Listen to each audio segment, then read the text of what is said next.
100కు పైగా దీర్ఘకాలిక సమస్యలకు ఎటువంటి ఆపరేషన్ దుష్ప్రభావాలు లేకుండా హోమియోపతి చికిత్స.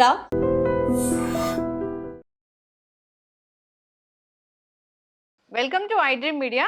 సో ఇది బిల్వపత్రం. శివయ్యకి ఒక బిల్వపత్రం సమర్పించినంతనే మనకి అన్ని రకాల కోరికలు తీరుస్తాడని చెప్తూ ఉంటారు, శాస్త్రం చెప్తూ ఉంటుంది. అయితే ఈ బిల్వం అంటే చాలా రకాల అనారోగ్య సమస్యలను తగ్గిస్తుంది, చాలా రకాల మెడిసినల్ ప్రాపర్టీస్ ఉన్నాయని చెప్తూ ఉంటారు. దీనిలో ఉన్న మెడిసినల్ వాల్యూస్ ఏంటి, దీన్ని మనం ఎలా తీసుకోవాలి, ఇది తగ్గించే జబ్బులు ఏంటి, వివరాలు తెలుసుకుందాం. మనతో పాటు ప్రముఖ యోగా అండ్ స్పిరిచువల్ గురు అరుణాదేవి గారు ఉన్నారు. మ్యామ్ నమస్తే అండి. నమస్తే అండి. మ్యామ్ ఎప్పుడు మీరు మంచి మంచి మాటలు చెప్తూ ఉంటారు. న్యాచురల్ వేస్లో మన జీవన విధానం ఎలా ఉండాలి, ఏదైనా అనారోగ్య సమస్యలను ఎలా తగ్గించుకోవాలి, ఇలా చెప్తూ ఉంటారు.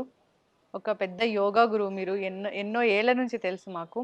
యోగా ద్వారా, ఆల్టర్నేటివ్ మెడిసిన్ ద్వారా, ఆల్టర్నేటివ్ థెరపీస్ ద్వారా ఈ అనారోగ్య సమస్యలను తగ్గిస్తూ ఉంటారు. అయితే ఈరోజు నేను తెలుసుకోవాలనుకుంటున్నానంటే ఇది బిల్వం. బిల్వం అంటే ఒక్క బిల్వపత్రం సమర్పించినంతనే ఆ శివయ్య మనల్ని కరుణిస్తాడని చెప్తూ ఉంటారు. ఎంత మెడిసినల్ ప్రాపర్టీస్ లేకపోతే దీన్ని అక్కడ ఉంచాలని చెప్తూ ఉంటారు. అంటే దీనిలో ఉన్న మెడిసినల్ ప్రాపర్టీస్ ఏంటి, ఎలా ఉపయోగించుకోవాలి మ్యామ్? బిల్వపత్రం మనకి ఎంత పవిత్రమైందో మీకు తెలుసు. ఏక బిల్వం త్రిదళం. ఇది త్రిదళం అంటే మూడు దళాలు ఉన్నదన్నమాట. మూడు ఉంటాయి, త్రిదళము అని అంటారు. మూడు కలిసి శివుడికి త్రినేత్రుడు కదా ఆయన, అలాగా మూడు నేత్రాలు అని. సో శివుడికి ఏమీ ఇవ్వకపోయినా మనం, ఆయనకి ఏం అవసరం లేదు, ప్రసాదాలు నైవేద్యాలు, ఆయనకి ఒక్కటే మనసు ఒకటే కావాలట. మనసుతో ఒక బిల్వపత్రం మీరు అర్పించినా కూడా శివుడు వింటాడట, అది మీ కోరికలు కూడా తీరుస్తాడు అనేది శివపురాణంలో చెప్తున్నారు. ఇది ఎంత పవిత్రమైందంటే ప్రతి శివాలయంలో ఇవాళ ప్రతి ఇంట్లో కూడా వేసుకుంటున్నారు. 1,00,000 బిల్వపత్రాల పూజ చేస్తారు. ప్రతి సోమవారం చాలామంది బిల్వపత్రాలతో శివ పూజ చేస్తారు, ఎంతో భక్తితో చేస్తారు. కార్తీక మాసం వచ్చిందంటే ఆ మాసం అంతా కూడా ఇది బిల్వపత్రాలు తీసుకువెళ్ళి పూజ చేస్తారు. కానీ శివుడికి ఒక్క దళం ఇస్తే చాలు, ఒక గుత్తులు కోసుకెళ్ళిపోయి మీరు 1,00,000 పత్రులు 1,00,000 పత్రులు చేయడం, ఇలాంటివన్నీ కూడా ఎక్కడ కూడా ఏ పురాణంలో కూడా లేదు అసలు. ఒక దళము ఒక్క దళం మనస్సుతో ఇమ్మన్నాడు అంతే. శివుడికి అంతకు మించి ఆయన ఏమీ అవసరం లేదు, ఆయన ఏమీ అడగడు కూడా.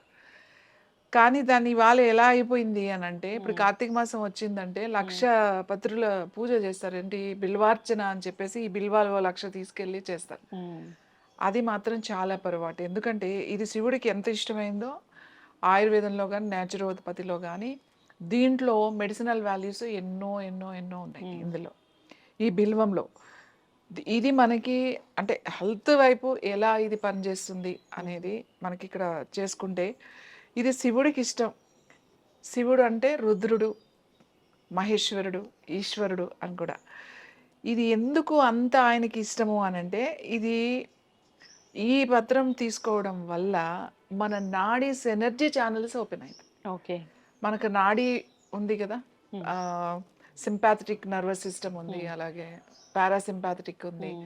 తర్వాత నాడీ అంటే ఛానల్స్, ఎనర్జీ ఛానల్స్ అని చెప్తామన్నమాట. అంటే ఎనర్జీ ఛానల్స్లో ఏం సప్లై అవుతుంది అని అంటే ఎలక్ట్రిసిటీ సప్లై అవుతుంది మన బాడీకి, అది ఎనర్జీ మనకి.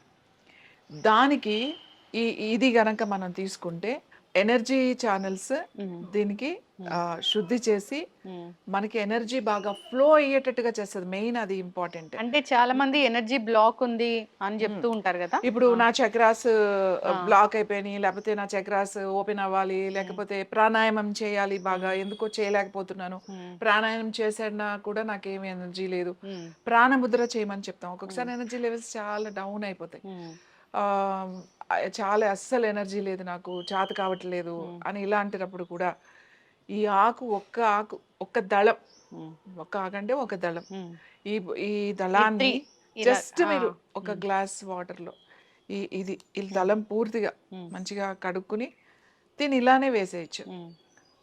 నీళ్లు మరుగుతున్నప్పుడు వేసేసి ఒక 2-3 నిమిషాల వరకు మరగాలి. మరిగిన తర్వాత స్టవ్ ఆఫ్ చేసేసి ప్లేట్ పెట్టేసేయండి. పెట్టి ఒక నిమిషం అలా వదిలేసేయండి.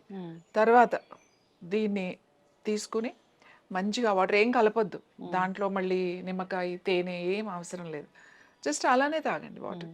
కొద్దిగా మీకు ఒక చిన్న స్మెల్ ఉంటుంది. పెద్దగా ఏమి ఇది తాగలేనంత చేదు అలాంటివి ఏమి ఉండవు దీంట్లో. మరగబెట్టకూడదు. కషాయం లాగా చేసేసి దాన్ని అంటే కషాయానికి, టీకి చాలా డిఫరెన్స్ ఉంది. టీ అంటే ఓ 3 నిమిషాలు, 4 నిమిషాలు మరగబెడతాం. కషాయం అంటే ఒక గ్లాస్ నీళ్ళేస్తే అది అర గ్లాస్ అయ్యే వరకు మరగబెడితే దాన్ని కషాయం అంటాం. సో, అలా తాగితే మీరు మార్నింగ్ ఒకసారి తాగగానే మీకు ఆ ఎనర్జీ లెవెల్స్ మీకు తెలుస్తుందన్నమాట. ఆ ఎనర్జీ ఇంప్రూవ్ అయినట్టుగా మనకు తెలుస్తది. అలాగే ప్రాణాయామం సరిగ్గా జరగట్లేదు, నేను చేయలేకపోతున్నాను అనుకునే వాళ్ళకి కూడా ఇది కొంచెం గనక మనం తీసుకుంటే కొన్ని రోజులు మనకి ఆ ప్రాణాయామం చాలా కరెక్ట్‌గా బాగా చేయగలుగుతాం అన్నమాట.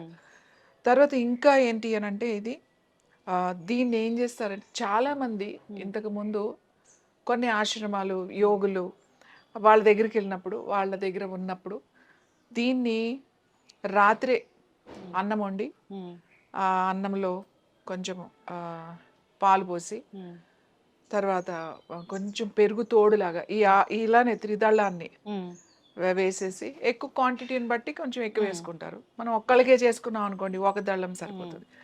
సో, దాంట్లో వేసేసి కొంచెం తోడు పెడతాం కదా, అలాగే తోడు పెట్టేసి రాత్రే పెట్టేస్తాం.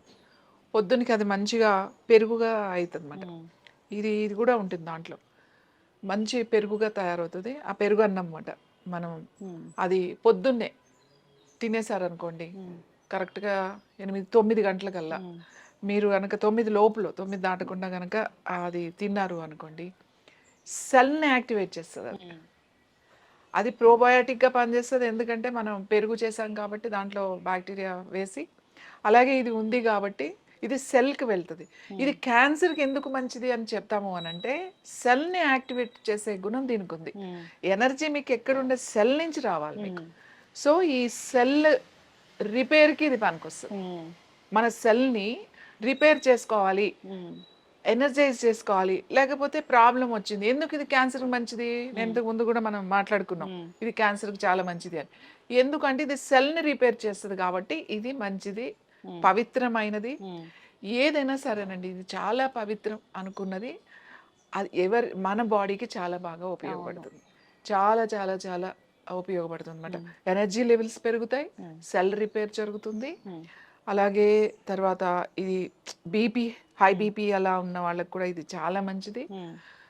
క్యాన్సర్ ఉన్న వాళ్ళు మీరు తీసుకోవచ్చు. దీన్ని టీ లాగా తీసుకోవచ్చు, లేదు అంటే ఇలా తోడు పెట్టుకుని తీసుకోవచ్చు, లేదు అంటే మనం రైస్లో పాలు పోయకుండా కొంచెం నీళ్లు పోసేసి మనం చేసుకుంటాం కదా, ఆ వాటర్ పోసేసి ఈ ఆకు కూడా పెట్టేసి పైన కొంచెం మజ్జిగ కానీ లేకపోతే పెరుగు కానీ అట్లా వేసి ఉంచేసి పైన, తర్వాత మీరు రాత్రంతా ఉంటుంది కదా ఆ మజ్జిగలో, పెరుగన్నలో, అప్పుడు ఇది మీరు పొద్దున్నే సేమ్ ఆయన అలా కూడా తీసుకోవచ్చు, లేకపోతే పాలు ఉంటే పాలు వేసి తోడు పెట్టుకుని కూడా తీసుకోవచ్చు.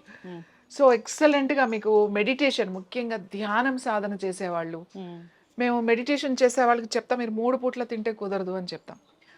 ఎప్పుడైనా కూడా 2 పూట్ల తినండి. ఇంకా అడ్వాన్స్డ్ స్టేజ్లోకి వెళ్ళిన వాళ్ళు అసలు వాళ్ళకి ఎప్పుడో వచ్చినప్పుడు తింటారన్నమాట, లేకపోతే ఒకసారి ఆ తిన్నప్పుడు ఇది గనక వాళ్ళకి వేసుకుని ఇలా తయారు చేసుకుని తింటారన్నమాట. అంటే ఆ ఎనర్జీ లెవెల్స్ని బాగా ఇంప్రూవ్ చేస్తుంది అని. ఇదేమో నమ్మకం కాదు, దిస్ ద సైన్స్. దీంట్లో ఉన్న మెడిసినల్ ఏవైతే ఉన్నాయో ఆ వాల్యూస్ మనకి దాని ద్వారా ఇది వస్తుంది.